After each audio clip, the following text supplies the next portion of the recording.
Good evening, everyone. Good evening. Welcome to Ben's Camera Show. Welcome wherever you are. I've seen a few comments in the chat already that shows we have a very international crowd here tonight. Welcome all. Welcome to Ben's Camera Show. And tonight we have a bit of a mixed bag.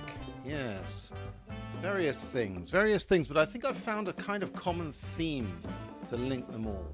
And that is investigations and workarounds. Let's call that the theme of tonight's show, with a good dollop of Super 8 and a bunch of other stuff. How you all doing? How's everyone been? I've had my dinner tonight, which usually I have my dinner after the show, and if I have the dinner before the show, I get very sort of lethargic. So bear with me if I get a bit relaxed during the show tonight. Next up for me, a nap. Anyway, hey Barry, Old Radio's Tio Manny, Ian Hand, CJ Costa Rica, the usual suspects. Hello everyone, thanks for joining me. Sorry I couldn't be at Mike Long's Filmboy 24 last couple of weeks. I've been ridiculously busy. This year is insane. What have I been up to? Well, last Thursday I went to Brighton, which is a little seaside town south of London on the coast. If you haven't been there, it's the kind of default seaside place for Londoners to go to, along with places like Margate, Hastings, and I don't know, further down the coast. Anyway, Brighton, they invited me and my mate Matt to Exploding Cinema. I mean, not to Exploding Cinema. We were there representing Exploding Cinema at a very interesting night they've got down there. Let me just go into my little side thing there. There we are. Me and Matt in the middle. It's called Video Affects, and it's a night they do of filmmakers and, in our case, film showers. And we gave a little talk. And two other filmmakers called Lauren Midwinter and Matt Hopkins also spoke. Lauren made an amazing film called Tailing, and Matt made one called The Film I'll Never See. Very cool shorts. I'm looking forward to seeing both of them. So so we went to that and we did a little talk. Me and Matt, we spoke about Exploding Cinema and everything we're up to. In fact, what are we up to? I'll give you lot the talk next.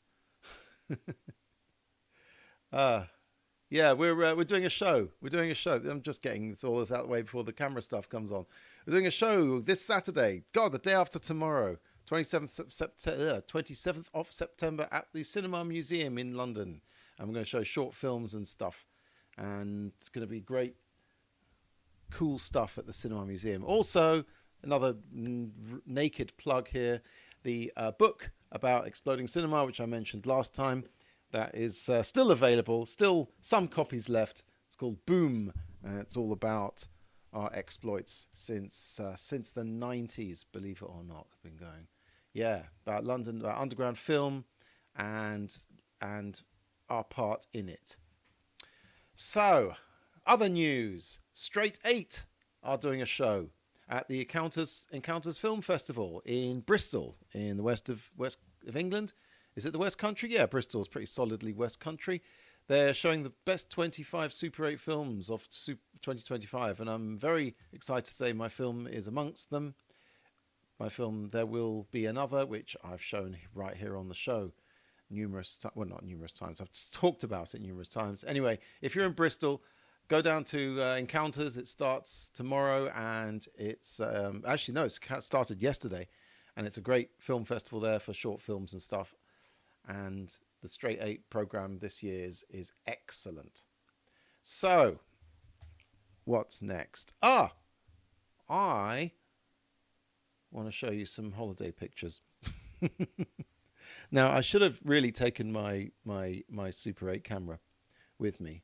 Let's see if I can catch up with anything on the thing. Old Radio says AV Geeks is running over, so I'm jumping between two chats. I should check out those AV Geeks one of these days. It's just they always seem to be on just before I'm doing a show, so I'm kind of busy.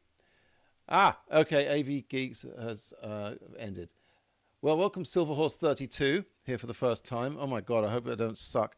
Right, so I went walking. I go like hiking once a year with some of my mates who are still able to walk, and we went to the Yorkshire Dales. Oh shit! Wait a minute, that's something else. There we go. Look at that. Absolutely lovely. The Yorkshire Dales. We went to the we climbed there's this 3 peak challenge that people try and do all 3 of them on the same day. We managed to cover 2 of them over an entire weekend. So that's for the view from the top. Very nice. That was Whernside, I think it was called. The other one was called Penny Ghent, which is a funny name. It sounds more like a Welsh mountain than Yorkshire. Lovely horses. The weather the first day was pretty awful. It was on Saturday. It was us climbing down the side of Penny Ghent in the rain, which completely soaked me. Lots of sheep. Lovely place. Never been to the Yorkshire Dales before, got to say. It's very nice.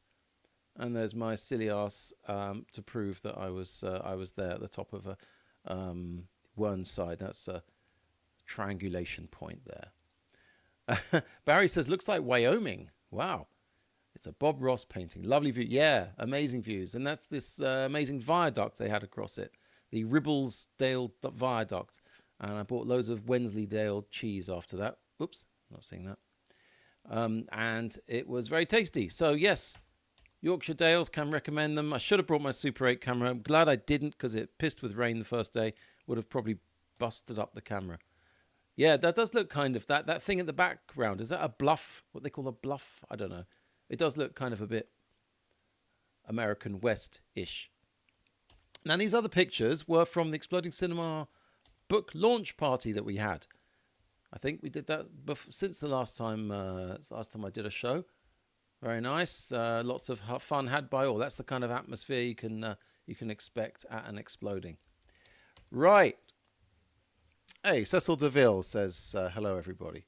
Hello, Cecil. We got a full house tonight. Jeffrey Feingold says, hello, all from Barnet. Hello, Jeffrey. You're not a million miles away from me. Right. Shall we go on to the business of the evening? Let's do it. Firstly, I'm going to get the Yorkshire Dales out of the way. I was given this. Well, not given it. I was asked by a good friend to check out this Microflex 200 Super 8 camera, because they didn't know whether it worked properly or not. And that's kind of one of the things which I am doing professionally. I am doing Super 8 stuff. I am film testing cameras for people if they really want me to. Let's just get that off. That's better. So I've made a whole film about the Microflex 200, and I might have featured it on the show before as well. I'll just very briefly run through it in case you're not familiar with it. This is made by Agfa, although in other countries it was released as a Minolta and in Japan as well. Yeah, which I'll show you pictures of later.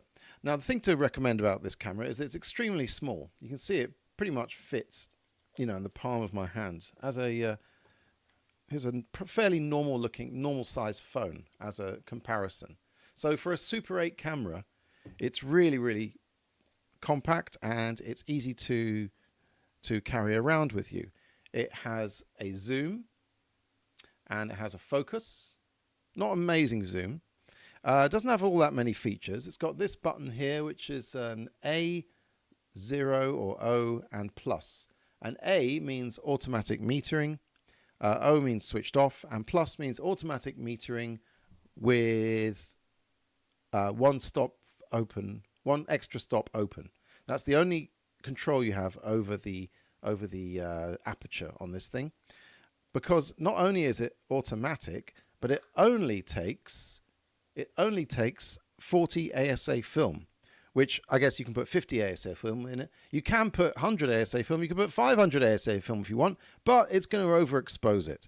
So be mindful of that. And it won't help to put a filter on the end, because it'll just overexpose more to compensate for that. So it's got a couple of limitations, this camera, especially if the if the auto aperture isn't even working, in which case the exposure is basically wide open the entire time.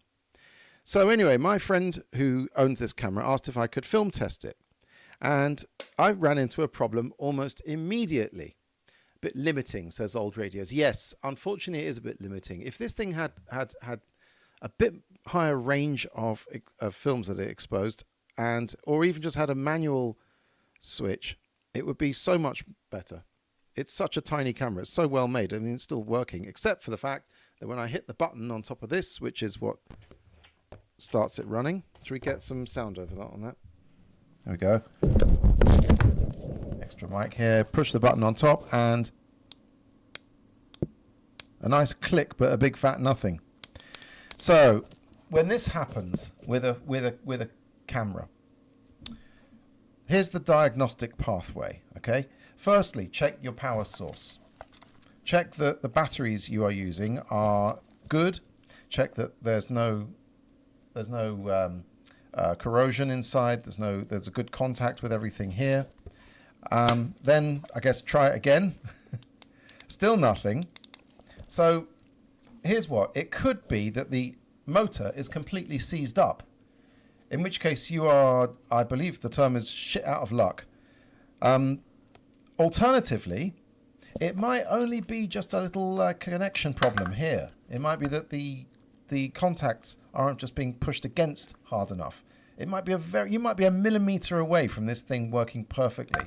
So, you know, start the motor, wiggle the batteries around a bit. Nothing. Okay, right. Well, let's get on to the next possible thing, which is that it could be a problem just with the shutter action here. Luckily, the Microflex 200 has a remote shutter cable, and it's an electronic one, not the old push plunger type ones. So let's try plugging something into here, and we'll try triggering the motor without pushing the button on top. What do you do? Yes, Old Ray says, get the white vinegar and clean contacts. Yep, you could indeed. That was the first thing to do. Try the contacts, try the power. So now we're going to bypass the switch, the what would you call this? The trigger, I guess, the on-off switch. So what goes into here? But one of these. This looks like a mini jack, but let me show you what happens if I try and plug that into a mini jack hole. It's swimming in it. It's too small. It won't fit in a mini jack. This is actually a micro jack, and other than, you know, handheld audio cassette dictaphones, I can't think of any other thing that has a micro jack in it other than a Super 8 electronic trigger switch. So let's plug that in there, and then what's on the other end of this? What this is basically, this is just a push button which completes a circuit, and this came with another Super 8 camera, and this is all it takes to trigger a camera, is just to complete the circuit once it's in there. So let's see if this works. Oh wait, I forgot, you have to switch on the thing here. So let's switch that to A. Doesn't really matter which one I switch it to. Let's see if this works. Yay! Hallelujah! Fan-bloody-tastic. So it's just this button on top that doesn't work. And I mean, it probably doesn't take a genius to sort of work out what's going on in there. Look, it's just, it's a very thin, in fact, you could probably even reach the mechanism here. Oops.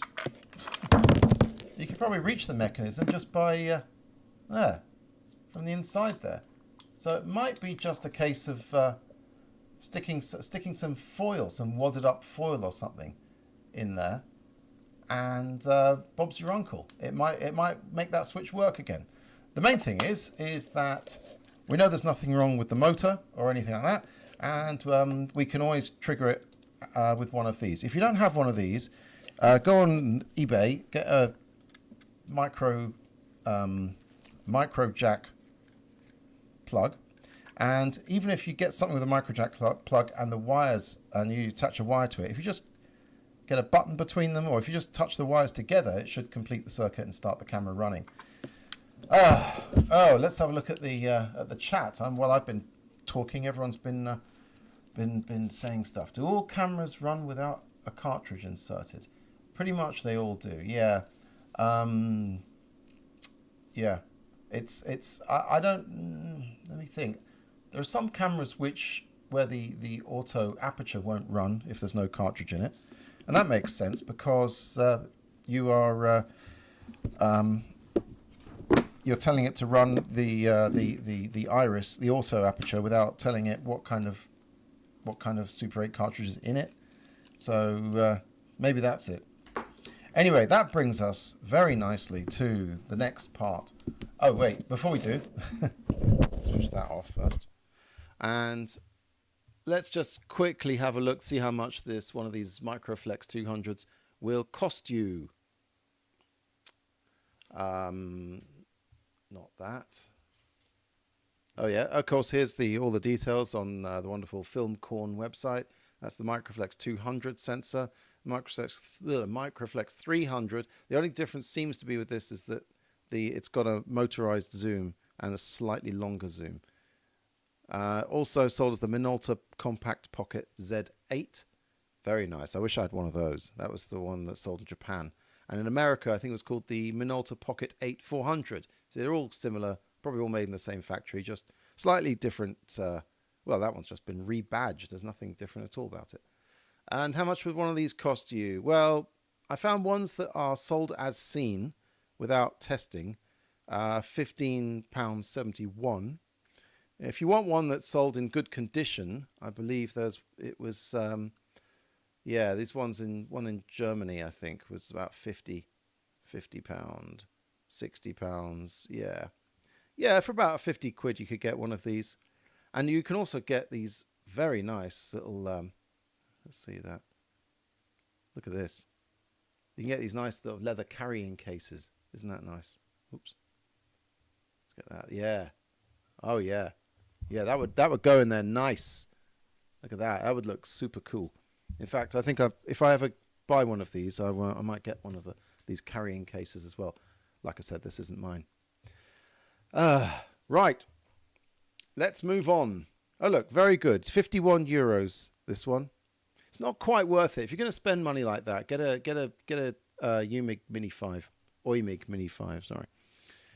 Right, let's move on to the next problem. And this was a cartridge that was shot by my daughter. And, or rather, should I say, nothing was shot. She gave it to me to be developed, and I opened it up, and there was almost all the film was still in the supply side. Now, those of you who haven't seen one of these before, this is a reloadable cartridge made in the ex-Soviet Union. I've been calling them Kasiema, but I think someone told me it's actually pronounced cassetta. So there you go. So anyway, I've gone on about these a long time, but basically it had a problem, and I think I worked out what the problem was. I took a picture of the film itself because it didn't say exposed. Let me show you what it said, what it looked like. Let's get that away.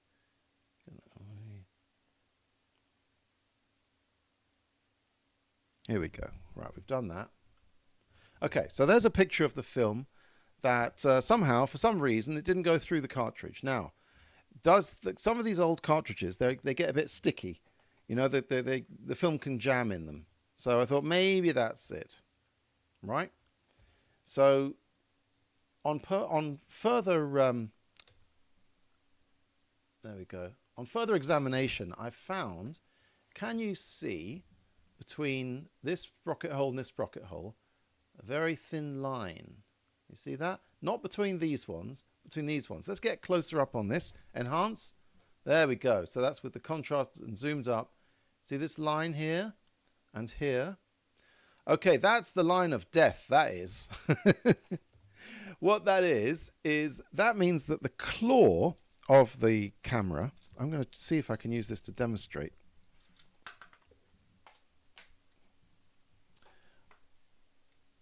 Oh, God. Okay, the claw of the camera is there, and it moves up and down, moves the film through the cartridge. Okay.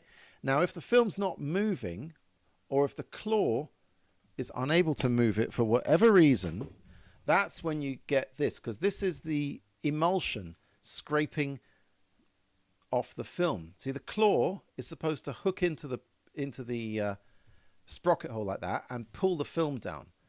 This claw's missing, and when it's making that pulling motion, it's actually just scratching the film. Okay, so it did it to there, and then it managed to pull it down once, and then it just did that over and over and over again. And by the way, I'm going to zoom in on these sprocket holes. Okay, so look at this middle sprocket hole compared to this bottom one. Enhance. That's the middle one, and that's the bottom one. Do you notice anything? Not what's behind it. The fact that it's brown behind that. That's just the metal plate behind it. The actual hole itself. What do you notice? Well, I'm not going to wait for comments because probably there's a 10-second stream lag. Okay, the sides of this hole are smooth. Whoops. Hi guys. The sides of this hole, look at that, especially the top and bottom, they're rough. There's bits here. That was the claw basically slipping and tearing and little bits out of the bottom of the hole. Okay, so what have we learned? We've learned that the claw is unable to pull the film down. Now, why? That's the big question. Could it be that the film is somehow stuck inside the cartridge? Maybe. However, it was my best cartridge, and I tried to turn it to wind it on by hand, and the film was gliding through very easily. So that wasn't it, I don't think. I think I know what it was. Okay, and it's down to a modification I made in these things. Now look, this is like I said before, this is a reloadable cartridge. Some of you said you've got one already. Here's another reloadable cartridge. Okay, now notice that the ISO indicator notch is narrower in there than it is there. And that's so that you could put your fast film into here and your slow film into here. But I didn't do that. What I did was I got some of this stuff. Let's just get the... I'm going to switch off... I'm going to switch off the green screen for a moment. Bear with me. There we go. It was actually a yellow screen. This doesn't come up on the green screen at all. So, okay. Fix-Its. This is moldable plastic. It's thermoplastic. Right? And you put this in boiling water, and it becomes very easy to shape and mold. And if you let it cool down, it then solidifies. So you don't need a 3D printer. You can just quickly make plastic components with this stuff. It's great stuff. I can recommend it. They call it Fix-Its, though I think anything that calls itself thermoplastic works. So what I did, I took that, and while it was still,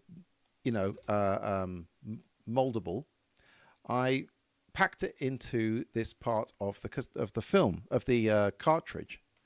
And basically that provided a completely solid wall there, which will push in any pins, any ISO pins inside the camera.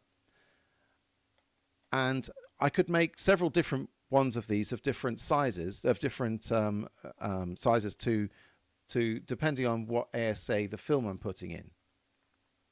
Hey, Mike, how you doing? Thanks for dropping in. Of Mike from Philboy24.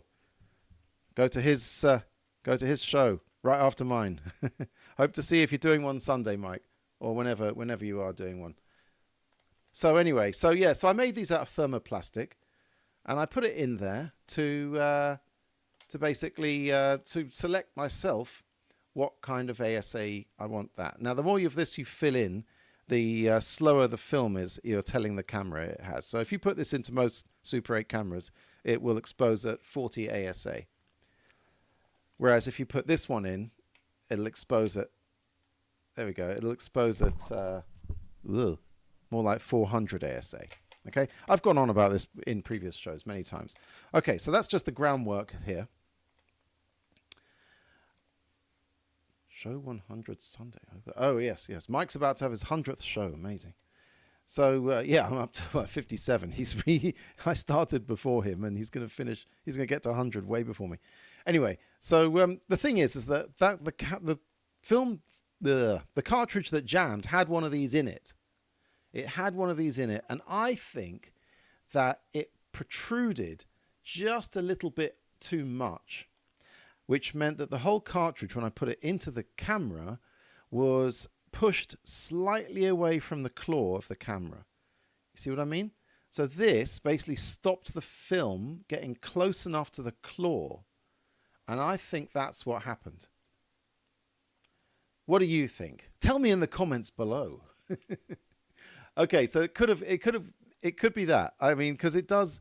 Even this one I made is slightly protruding, and here we go. I mean, it could be that the cartridge just jammed, like inside something inside the cartridge stopped the film going around, and the claw, even though the claw, but usually when that happens, the claw. Let me just get that slideshow back here. Yeah, usually when the film is jammed inside the cartridge, usually the claw rips right through between those two sprocket holes. This time it just made a little scratch, like it wasn't hooking onto it. Anyway, so let's get the picture back on here. There we go. So yeah.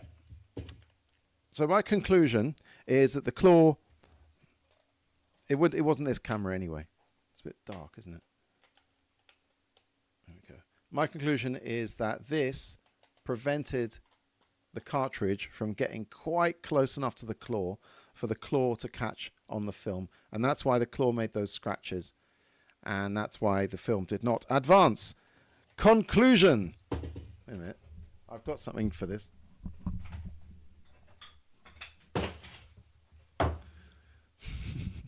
I rule that this thing I put in the cartridge did not allow the claw to make contact with the film. Adjudicated. I always wanted to use that. I've got a hammer and a gavel here. Or is it a gavel and a... I don't know what it is. Anyway, so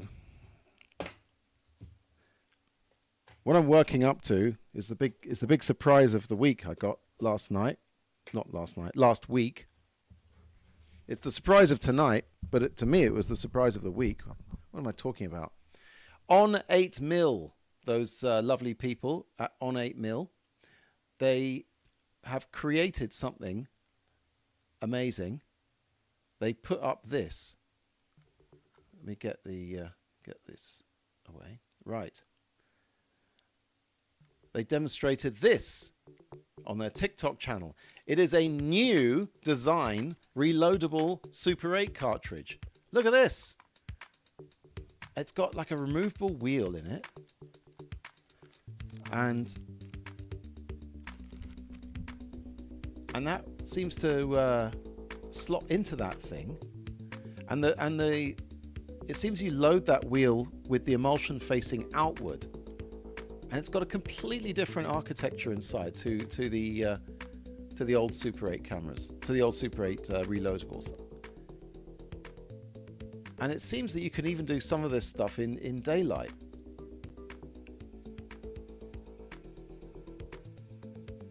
So look at this, and then it clips in there, and there you go. Now they say that they're still at the testing phase on this thing. But if this thing works, then that's brilliant. I mean, that's the first reloadable cartridge I've seen since the old Soviet ones. And there it goes. It runs, I think. So yeah, On 8mm, prop to you guys. for demoing that. I don't know who makes those, but I mean, if they ever go into on sale, I'm the first in line. Now something I missed out on earlier, which is I didn't actually show you any footage from this Microflex 200. Yeah, Filmboy says that thing looks very promising. Absolutely. I mean, it's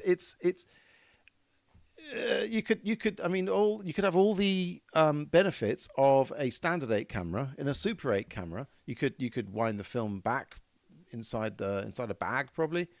You can do all the you can do short ends. You can shoot half a roll and then develop it and then shoot the rest later. So Old Rare says I have 2 of those. Are you talking about the Nikon 8x super zoom? I don't know. Anyway, so I'm I'm going to show you some footage that I shot on this thing because, of course, one of the reasons I was entrusted this thing was so that I could deliver it back with a fully film tested report. So let's have a look at some footage from that. Let's go to the screening room for that. Where am I? Here I am.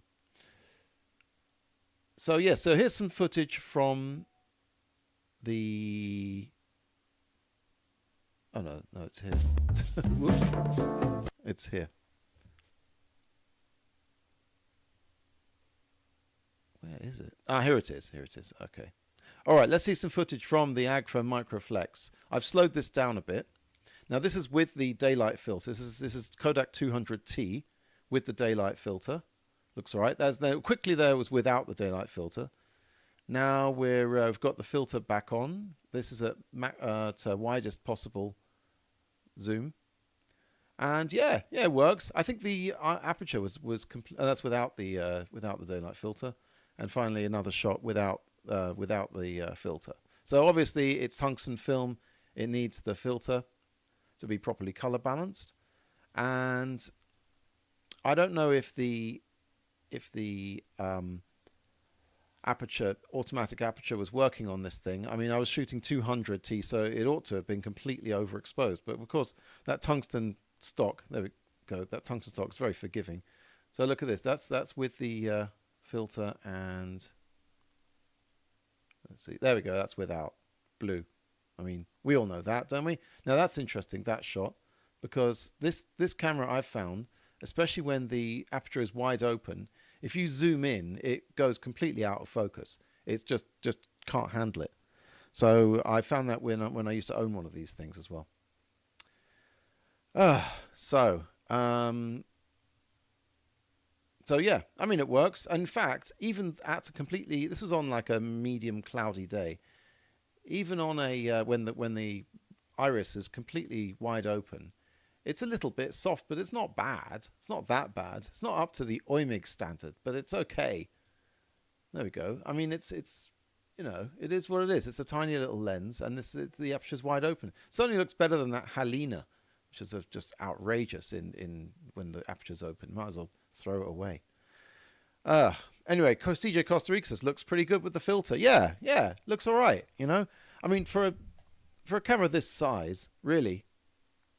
There's my picture there. I mean, for the camera this size, to do that footage like that is not bad. So the only problem is that to get the filter in and out, of course, you have to screw this thing in and out, which is ridiculous. Once again, it's this stupid system. It's like if you put it on a tripod, then automatically your daylight filter is in. I mean, why have it tied in with the tripod screw? I have no idea. These guys are smoking crack or something. Early version of crack in the 70s.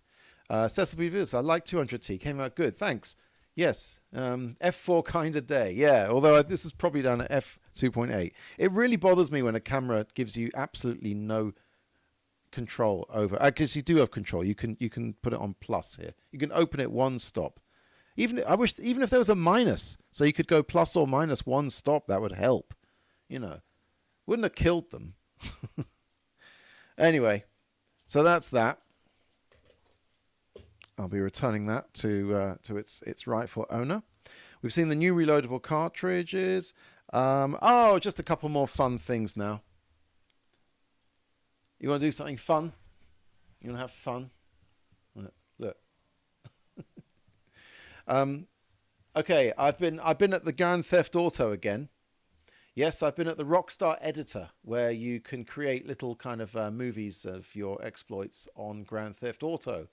And I've been mucking around with camera angles, and now I've been mucking around with transitions between camera angles, because now I realize that you can't, as well as cutting between angles, it can now actually transition, like move the camera between one shot and another shot, And as a result, I've got some pretty cool little films to show you. So let's go into the screening room here.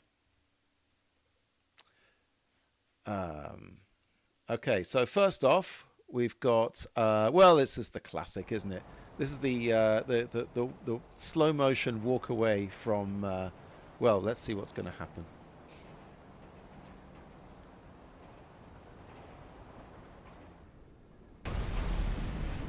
Nice.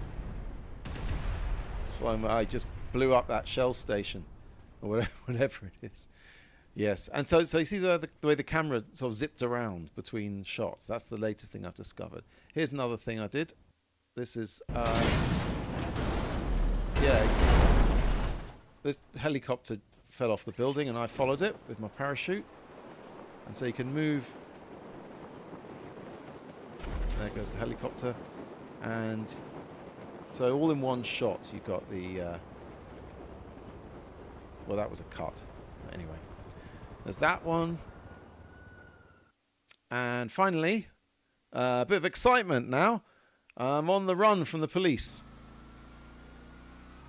I said, now here's with cuts.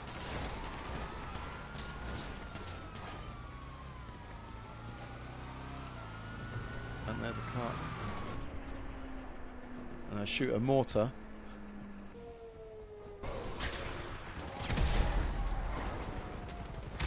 And now the same scene I did with transitions.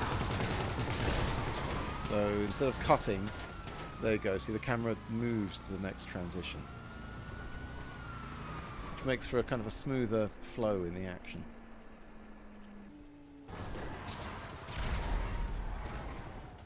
That's a nice ending there.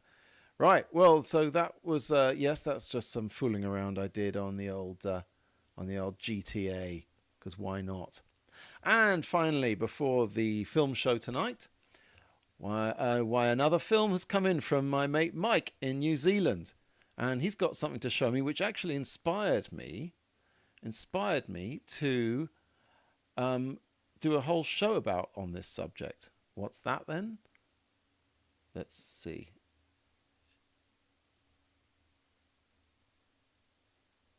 Here we go. And here is something that you might be interested in. Sort of a housing for an underwater camera, which I thought could be used for Super 8, if you're hunting around for something like that. Or even just to stop the sound if you're recording sound alongside some Super 8. I saw this just for nothing in a small store. Well, virtually nothing, maybe $20. But yeah, if you saw one of those in England and bought it and had a go, and I wouldn't want to risk any of my cameras, but if you've got an old one yourself, you want to try that out, thought it might be an idea for your channel. So anyway, hope you enjoy it, and yeah. Well, thanks, Mike. And I thought, well, why not do like an entire show about underwater filming and waterproofing your camera? Of course, I would have to get hold of the famous Oymig Nautica and put that through its paces. Also, I can show you how to do that with a camera with almost no money and just a couple of clear supermarket bags, plastic bags. And I can go into Mike's solution there, which is find an old handycam housing and somehow use that. Although how the buttons are going to line up with the trigger on the Super 8 camera, I don't know.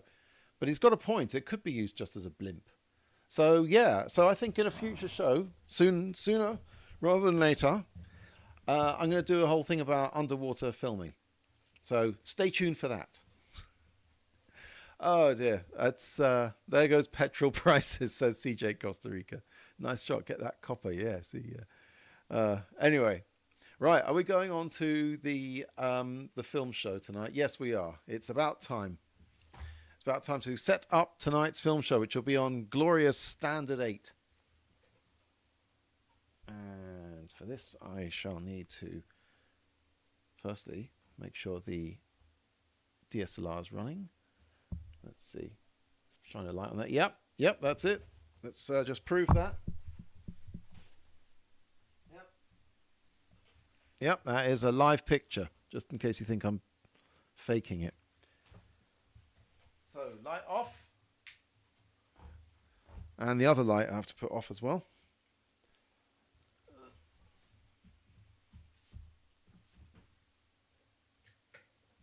Now, I have not watched this one tonight. I just watched enough when I was threading it to see it's some sort of sword and sandals epic.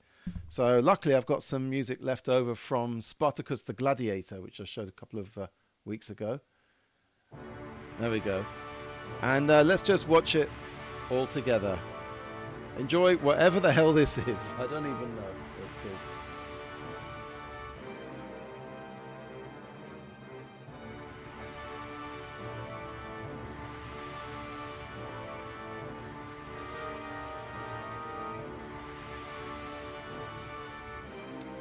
So, it looks like a bunch of women storming a palace, or at least escaping a palace of some sort. They're getting swords and stuff.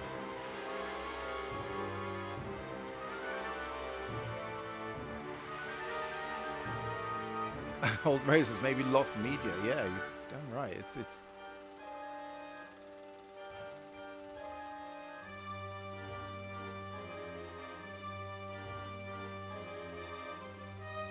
See if I can get a better focus.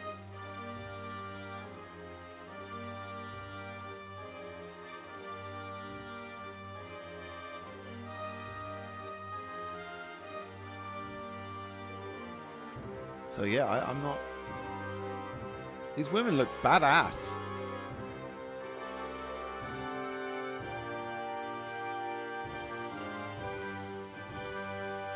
Yeah, get him. Shoot them off, though. You got the high ground, ladies. Shoot them bastards right off their horses. Coming in here telling you what to do. It's the horses I feel sorry for, really, in these situations. Yeah, right. That's a route, if I ever saw one. I believe this is Amazon Women on the Moon.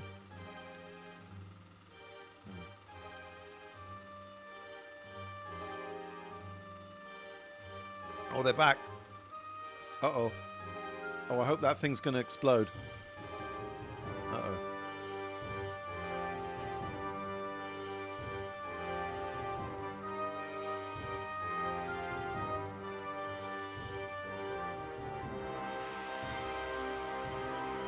I guess those are the king's men.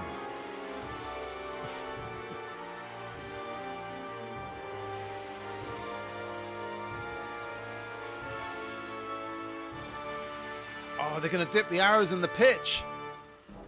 Yes. Oh, yeah. Okay, it's flaming arrow time. This film just got better. Oh, I see. Put like a leather thing in the pitch. Oh. Quick test card.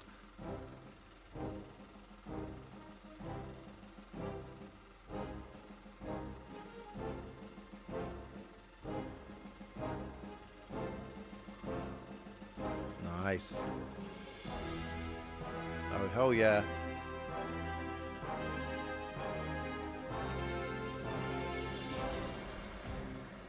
So whenever I put this music on, it always works.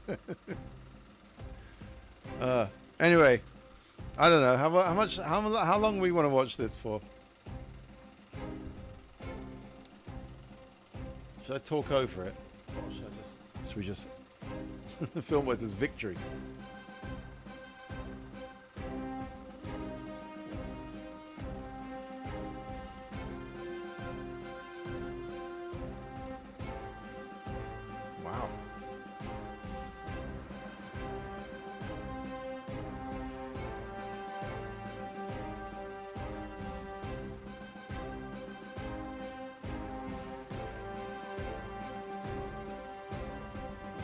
Oh yeah, right through the heart.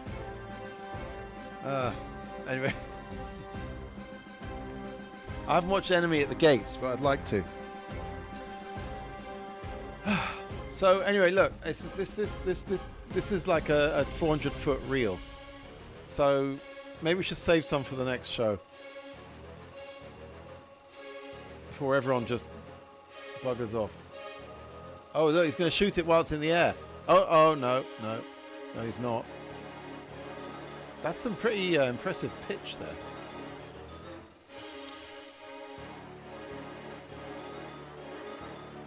Yep, he certainly did. Fafo. He's at the FO part of the after.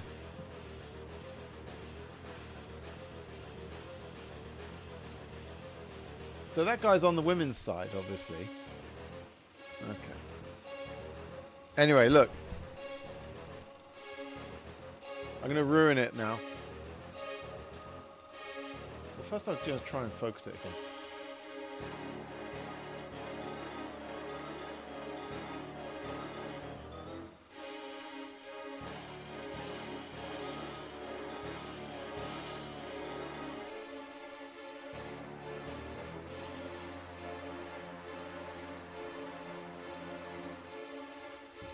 It's damn near impossible to focus, but you get the idea. Costa Rica says, he's no fun, he fell right over.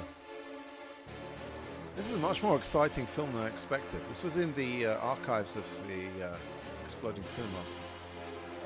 Super 8. Just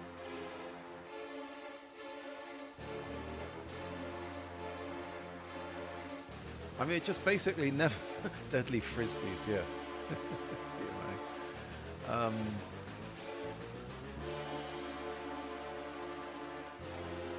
He's gone back for more pitch, I imagine. Right. Anyway. I don't have a date for the next show. I have been strangely busy and will continue to be strangely busy. But basically, I want to finish up this run of Season 6 before the end of the year, which is crazily coming into view now. So that's another 3 shows at least, which I shall be doing at some point between now and the end of December. And I'm really sorry I can't be more... the music's run out.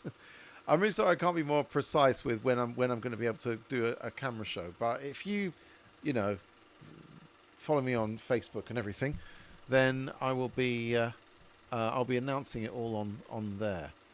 So yeah, let's roll the end credits. The end, there we go, and it's the end of this camera show.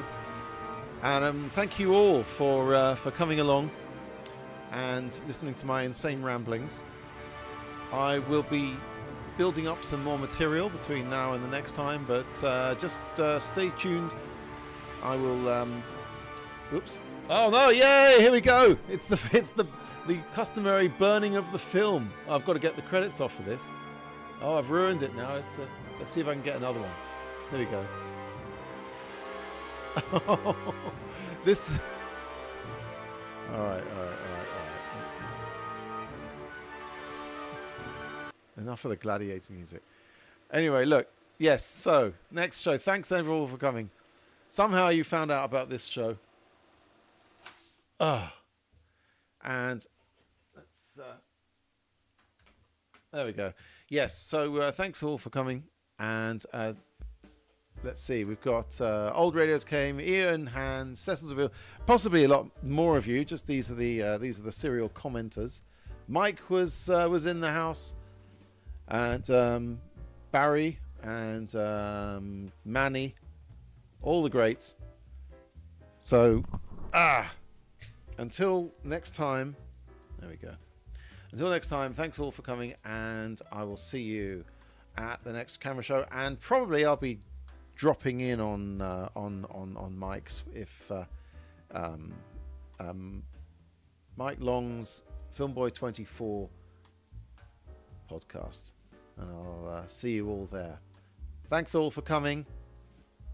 See you later.